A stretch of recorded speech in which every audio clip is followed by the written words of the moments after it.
how to use TypeCraft in Canva, open any browser and go to canva.com. Just type it in and hit enter. Once you're in Canva, open a blank page. I've got one ready here, but feel free to use your own design to work with.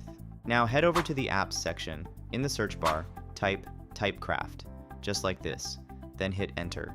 Click on the TypeCraft app and it will take you to its settings page. In the text section, you can type anything.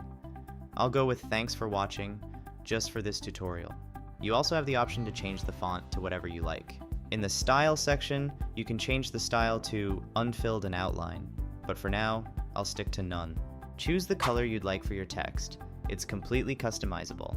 Moving on to the Edit Shape section, you can adjust how your text appears. Just drag or move the dots to reshape it to your liking. Once you're satisfied with your design, click Add Element to Design at the bottom. And just like that, your design appears seamlessly on the page design. And there you have it.